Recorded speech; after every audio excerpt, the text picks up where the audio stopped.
Então vamos começar. Sejam todos bem-vindos a mais um Evangelho no Lar. Agradecemos a espiritualidade amiga por estar presente em nossas casas. E iniciamos com a oração que o nosso amigo Rubem vai fazer. Só um aviso inicial que esse nosso Evangelho será gravado e postado posteriormente no YouTube. Por favor, Rubem, depois do início, se você puder sortear o tema ou a Rosângela e começar a leitura. Obrigado. Nosso Pai, na terra e no céu, sagrado é teu nome. Seja feita a tua vontade conosco como no espaço. Dai-nos do teu pão suficiente para o dia. Em tua compaixão, perdoai-nos e alargai-nos nossos corações, para que perdoemos uns aos outros. Guia-nos para ti, Senhor, e dá-nos tuas mãos em nossas trevas, pois teu é o reino e em ti estão nosso poder e realização. Amém. Rogamos ao Senhor Deus Todo-Poderoso enviar-nos bons espíritos para nos assistirem, afastar aqueles que possam induzir-nos ao erro e dar-nos a luz necessária para distinguirmos a verdade da impostura. Afastai também os espíritos malfazejos, encarnados ou desencarnados, que poderiam tentar lançar a desunião entre nós e com isso desviar-nos da caridade e do amor ao próximo. Se alguns procurarem penetrar nesse recinto, fazei que não encontrem acesso em nossos corações. Bons espíritos, que vos dignais vir instruir-nos, tornai-nos dóceis aos vossos conselhos, afastai-nos de todo pensamento egoísta, de orgulho, de inveja e de ciúmes. Inspira-nos a indulgência e a benevolência para com os nossos semelhantes presentes ou ausentes, amigos ou inimigos. Fazei, enfim, que pelos sentimentos que nos animarem, possamos reconhecer a vossa salutar influência. Dai aos médiuns que encarregardes de nos transmitir os vossos ensinamentos a consciência da santidade do mandato que lhes é confiado e da gravidade do ato que vão praticar, a fim de que o façam com o fervor e o recolhimento necessários. Se estiver entre nós pessoas que foram atraídas por outros sentimentos, que não o do bem, abre os seus olhos à luz, Senhor, e perdoai-as como nós as perdoamos, se vieram com intenções malfazejas. Pedimos especialmente aos sagrados Espíritos da Luz, aos nossos guias espirituais, para nos assistirem e velar por nós neste ato. Assim seja. Amém. Amém. O capítulo 24, na página 291. Não ponhais a candeia debaixo do alqueire.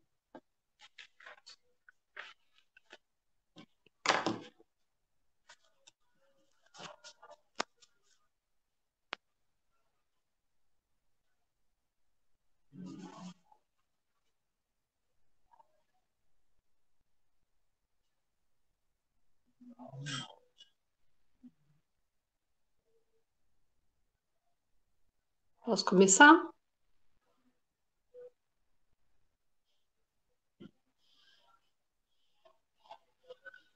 Por favor, pode começar. A candeia sob o alqueire. Por que fala Jesus por parábolas? Item 1. Ninguém acende uma candeia para pô-la debaixo do alqueire. Põe-na ao contrário, sobre o candeeiro, a fim de que ilumine a todos os que estão na casa. Item 2. Ninguém há que, depois de ter acendido uma candeia, a cubra com o vaso ou a ponha debaixo da cama. Põe-na sobre o candeeiro, a fim de que os que entrem vejam a luz. Pois nada há secreto que não haja de ser descoberto, nem nada oculto que não haja de ser conhecido e de aparecer publicamente. Item 3. Aproximando-se, disseram-lhe os discípulos: Por que lhe falas por parábolas? Respondendo-lhes, disse ele: É porque a vós outros foi dado conhecer os mistérios do reino dos céus, mas a eles isso não lhe foi dado. Porque aquele que já tem, mais se lhe dará, e ele ficará na abundância. Aquele, entretanto, que não tem, mesmo o que tem se lhe tirará. Falo-lhes por parábolas, porque vendo não veem, e ouvindo não escutam, e não compreendem. E neles se cumprirá a profecia de Isaías, que diz: Ouvireis com os vossos ouvidos e não escutarei.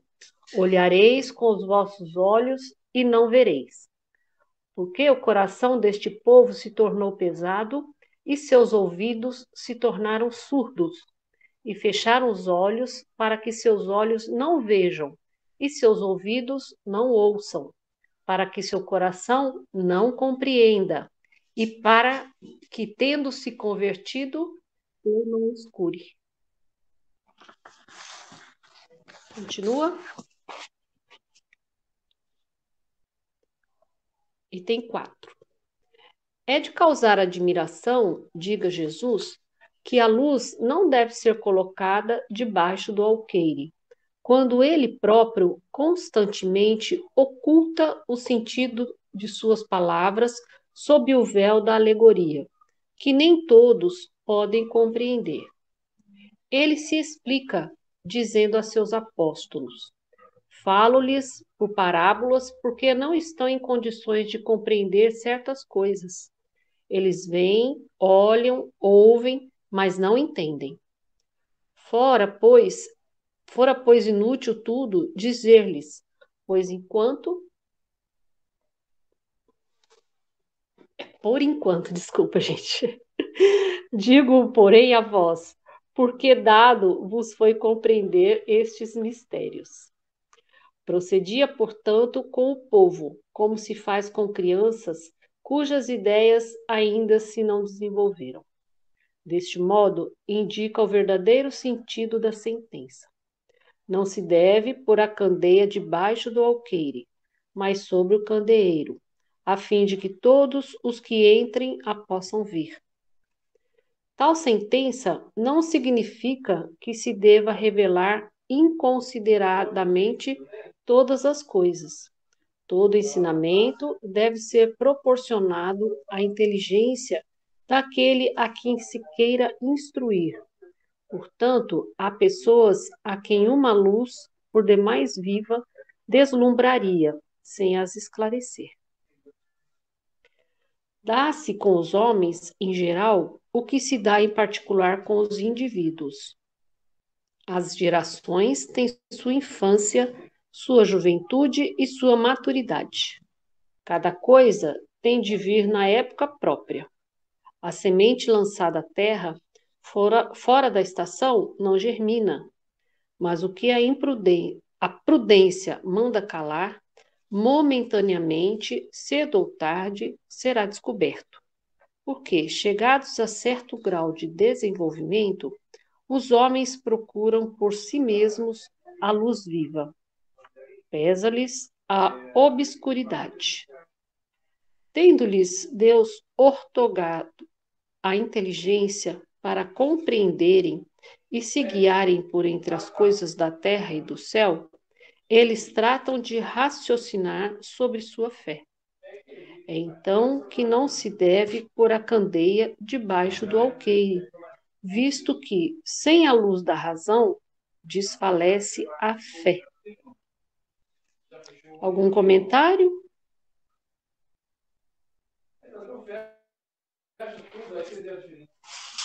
Continua lendo mais um pouco? Só uma questão rápida, Roseli. Nós vemos que, né, não adianta nada a pessoa, nós queremos impor, né, o espiritismo aos outros, porque o espiritismo é uma fé raciocinada, né? Nem todos estão preparados para deixar, né, o entendimento das suas religiões, né? Que todas as religiões nós sabemos que são importantes, que professem o bem e a caridade, e todas têm o seu papel. É difícil, a primeira dificuldade que eu encontrei no Espiritismo, quando mais novo, foi compreender que tudo, de uma certa forma, pelo que eu estou passando se atribui à minha pessoa. Ou seja, é culpa minha, culpa da minha invigilância, né, da minha ganância, da minha falta de elevação moral. Então, muitas pessoas ainda não estão preparadas para assumirem a responsabilidade sobre os seus atos, né? Então, é muito mais fácil, né, culpar um terceiro, né? Culpar a sorte, a má estrela, quando nós sabemos, no fundo, que todas as nossas dificuldades, ou elas são para o nosso aprimoramento, né? Ou elas são em decorrência dos nossos atos pretéritos, né? Por isso que tem aquela passagem do Evangelho que fala nas causas atuais das aflições, que seriam as causas das aflições dessa vida, que são a maioria, e as causas de aflições das vidas passadas, né? E nós não podemos esquecer que antes de encarnar, nós escolhemos, né, os gêneros das provas que nós vamos passar. É claro que é de uma maneira geral, não é uma coisa, né, ultra detalhada, porque isso nos remeteria, né, àquela frase, né, do Maktub, né, tudo está escrito, quando nós sabemos que em nossas vidas nós gozamos de plena liberdade para exercitar o nosso livre-arbítrio, né, de fazer as nossas escolhas, ainda que equivocadas. Por isso que diz, né, que a fé não a fé raciocinada não ela não sobrevive sem uma vontade de conhecer, né, com profundidade a lei de causa e efeito, que é a lei determinante em nossas vidas, né? Assim como a lei de caridade, amor e justiça, né? Que, que não nos pune na totalidade pelos maus atos que temos, né? Temos muitas condutas equivocadas, ruins, de outras encarnações que estão assim sob uma moratória, né? Que ainda teremos, né, outras oportunidades para nos quitar, porque como nós sabemos, Jesus não nos julga. Deus também não nos julga, porque Deus escreveu as suas leis imutáveis e soberanas nas nossas consciências. Então, nós podemos perceber por nós próprios e por toda a literatura espírita que temos contato, que é o próprio espírito que se acusa dentro da sua consciência, porque nós registramos todas as nossas ações no nosso perispírito. É como se tivesse um gigantesco, né, HD que fica tudo registrado lá. E quando nós escorregamos, né, nós nos sentimos culpados com relação a isso. E a culpa é um mecanismo interno para nos levar ao arrependimento e à reparação. Por isso, não é conveniente que a gente fique muito tempo nessa culpa. A culpa é apenas um gatilho para nos fazer andar, para nos fazer reparar aquilo que nós desviamos. Rubem?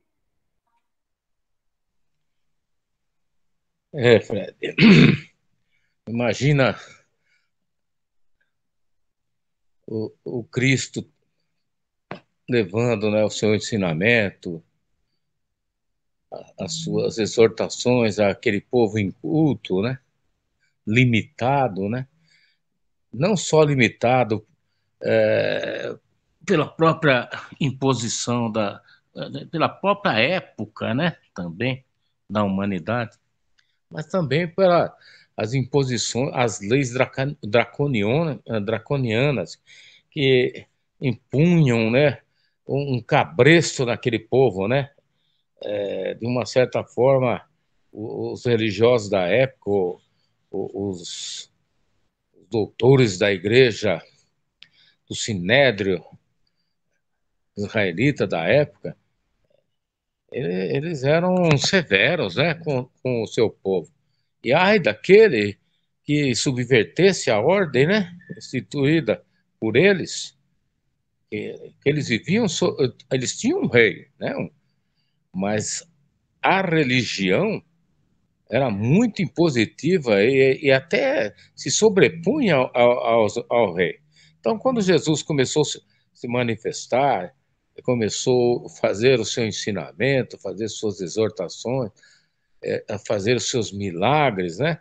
Mostrar aquele povo que ele era um Messias, né? O filho da promessa, né? Que 1000 anos antes já havia sido predito, né? Ele não pôde também se manifestar de uma forma muito clara, porque isso poderia comprometer a sua missão, né, de 3 anos, né, dos 30 aos 33, quando ele iria, como foi predito, que ele iria exercer a sua missão, né, o seu trabalho missionário, transmitir os ensinamentos que compuseram o nosso evangelho.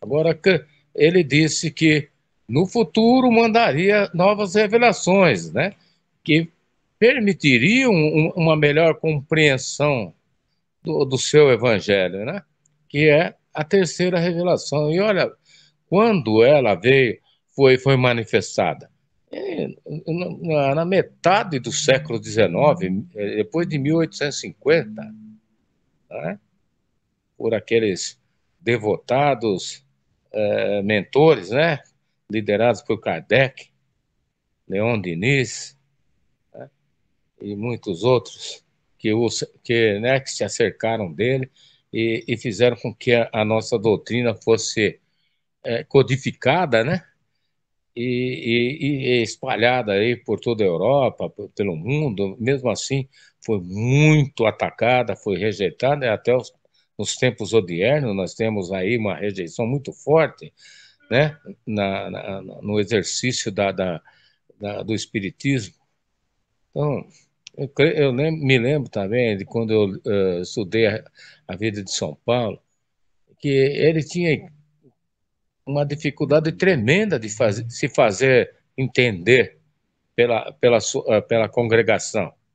Por quê? Porque ele era um cara erudito, ele era um cara cultíssimo, e ele não sabia se manifestar, falar numa linguagem palatável, né, acessível às pessoas menos cultas, né, as pessoas, na sua maior parte, ignorantes, né, mas boas pessoas, né, porque passaram a seguir, abraçar o cristianismo, né. Então, nos tempos atuais, nós temos dificuldade para, né, desenvolvermos a nossa religiosidade, digamos assim, né? Quiçá naqueles períodos do passado, né? Nos períodos primitivos da igreja, né? Da igreja do caminho, né? Obrigado, Fred. Por nada. Roseli, você quer seguir a leitura, se não tiver mais nenhum comentário? Posso continuar. Item 5. Se, pois, em sua previdente sabedoria, a providência só gradualmente revela as verdades, é claro que as desvenda à proporção que a humanidade se vai mostrando amadurecida para as receber. Ela, a providência, as mantém de reserva e não sob o alqueire. Os homens, porém, que entram a possuí-las, quase sempre as ocultam do vulgo com o intento de o dominarem. São esses os que verdadeiramente colocam a luz debaixo do alqueire. É por isso que todas as religiões têm tido seus mistérios, cujo exame proíbem.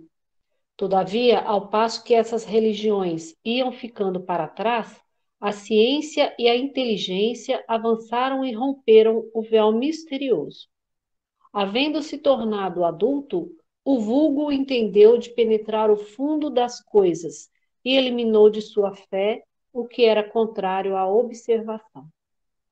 Não podem existir mistérios absolutos, e Jesus está com a razão quando diz que nada há secreto que não venha a ser conhecido. Tudo que se acha oculto será descoberto um dia, e o que o homem ainda não pode compreender lhe será sucessivamente desvendado, em mundos mais adiantados, quando se houver purificado. Aqui na Terra, ele ainda se encontra em pleno nevoeiro. Item 6. Pergunta-se: que proveito podia o povo tirar dessa multidão de parábolas, cujo sentido se lhe conservava impenetrável? E de notar-se que Jesus somente se exprimiu por parábolas sobre as partes, de certo modo, abstratas da sua doutrina. Tendo feito, porém, da caridade para com o próximo e da humildade condições básicas da salvação, tudo o que disse a esse respeito é inteiramente claro, explícito e sem ambiguidade alguma. Assim, devia ser, porque era a regra de conduta, regra que todos tinham de compreender para poderem observá-la. Era o essencial para a multidão ignorante, a qual ele se limitava a dizer: eis o que é preciso se faça para ganhar o reino dos céus. Sobre as outras partes, apenas aos discípulos desenvolvia o seu pensamento, por serem eles mais adiantados, moral e intelectualmente. Jesus pôde iniciá-los no conhecimento de verdades mais abstratas. Daí o haver dito: aos que já têm, ainda mais se dará. Entretanto, mesmo com os apóstolos, conservou-se impreciso acerca de muitos pontos, cuja completa inteligência ficava reservada a ulteriores tempos. Foram esses pontos que deram ensejo a tão diversas interpretações, até que a ciência de um lado e o espiritismo de outro revelassem as novas leis da natureza, que lhes tornaram perceptível o verdadeiro sentido. Continua? Algum comentário?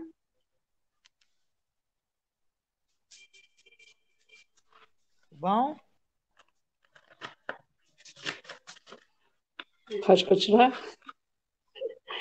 Item 7. O Espiritismo hoje projeta luz sobre uma imensidade de pontos obscuros. Não a lança, porém, inconsideravelmente. Com admirável prudência se conduzem os espíritos ao darem suas instruções.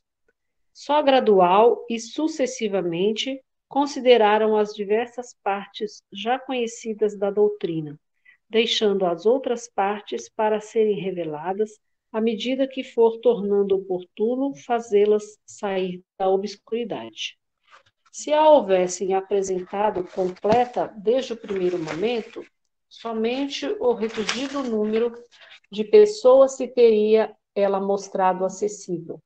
Houvera mesmo assustado as que não se achassem preparadas para recebê-la, do que resultaria ficar prejudicada a sua propagação. Se, pois, os espíritos ainda não dizem tudo ostensivamente, não é porque haja na doutrina mistérios em que só alguns privilegiados possam penetrar, nem porque eles colocam a lâmpada debaixo do alqueire. É porque cada coisa tem que vir no momento oportuno. Eles dão a cada ideia tempo para amadurecer e propagar-se, antes que apresentem outra, e aos acontecimentos o de preparar a aceitação dessa outra.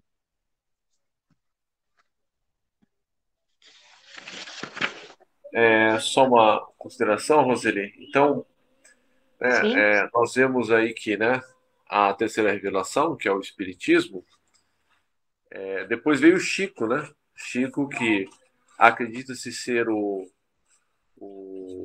Kardec numa nova encarnação, escreveu mais de 400 livros. Então, veja que menos de 100 anos, né, já tem muito material para a gente estudar e acredito que pouquíssimas pessoas tenham lido todos os livros de Chico. Eu devo ter lido do que 10, 20 no máximo. Então, por aí a gente vê que há muito a nos ser revelado, né? E é por isso que no Evangelho está escrito, né? Espíritas, amai-vos e instruí-vos, né? Ou seja, pratique a lei do amor e continue procurando o conhecimento, continue se instruindo. Porque eu não sei se é assim com vocês, às vezes você lê um livro uma vez, né? Aí quando você lê de novo, você capta informações que parece que você não estava preparado para as obter, né?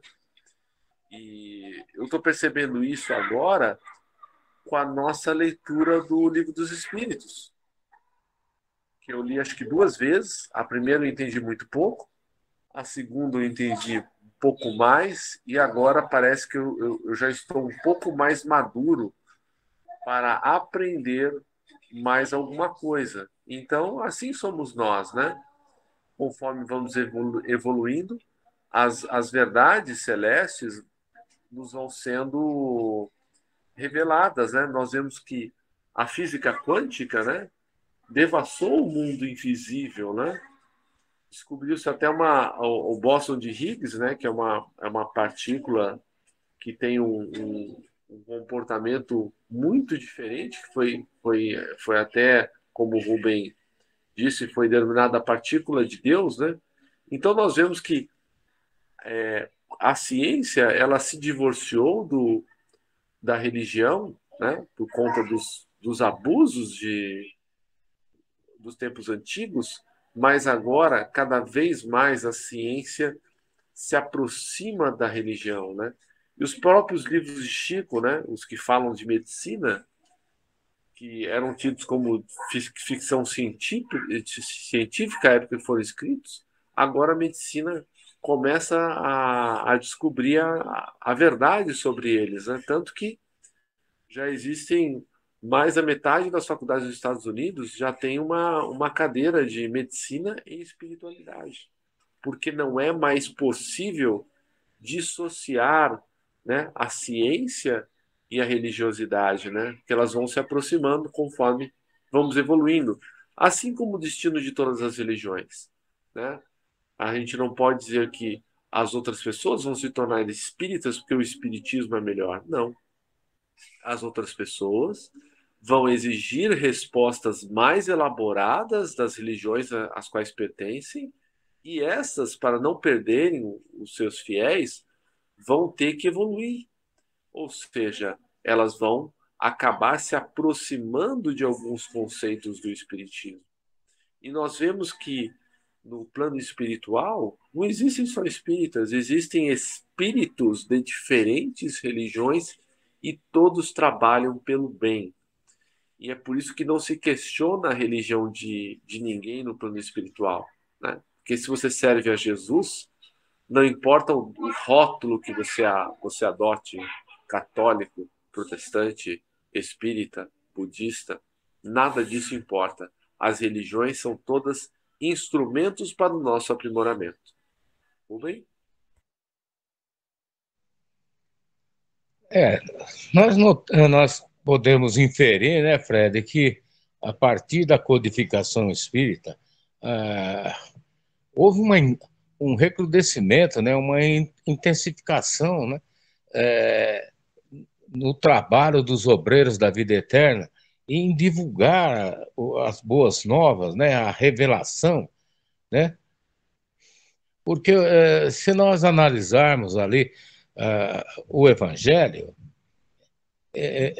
apesar de ser uma linguagem discursiva, até acessível, né, para todos, ela tem um conteúdo de mistério, né, oculto, digamos assim, que nem todos conseguem abstrair esses conhecimentos, né? Nem mesmo esses tais eruditos da Igreja Católica aí que, né, que o que às vezes descobrem, guardam para si, né? Não divulgam, né? Para não causar aí estranheza aos seus fiéis, não é mesmo? Então, é inevitável que as obras de Chico Xavier, especialmente aquelas de cunho científico, que foram ditadas pelo espírito de André Luiz, elas contêm ensinamentos aí para uma ciência, para uma medicina muito mais avançada que a terrena. Fala-se que é 100 anos mais avançada, não é mesmo? Então, nós sabemos, nós temos informação que, mesmo lá no Vaticano, eles andam fazendo estudos sobre a codificação espírita e sobre as religiões orientais, que também tem um cunho esotérico, né, e espiritualista, porque o futuro das religiões está nesses conceitos, uma transcendência do pensamento para uma melhor compreensão dos ensinos de Jesus, né? É isso que nós esperamos e que é inevitável e irreversível. Eu posso afirmar isso. Obrigado, meu. Por nada. Meus queridos, eu vou ter que atender uma emergência aqui no banheiro da Marina. Vou pedir para vocês fazerem as vibrações finais aí, da maneira que vocês acharem melhor, e fazer a prece de encerramento, por favor. Então já adianto aí o meu boa noite. Boa noite. Vamos às vibrações finais, né? Agradecemos aos bons espíritos que vieram comunicar-se conosco. Pedimos que nos ajudem a pôr em prática as instruções que nos deram. E façam que cada um de nós, ao sair daqui, seja fortificado na prática do bem e do amor ao próximo. Desejamos igualmente que essas lições sejam proveitosas para os espíritos sofredores, ignorantes ou viciosos, que puderam assistir a essa reunião e para os quais suplicamos a misericórdia de Deus. Amém. Uma boa noite a todos. Amém. Boa noite a Boa todos. noite. Com Deus. Amém.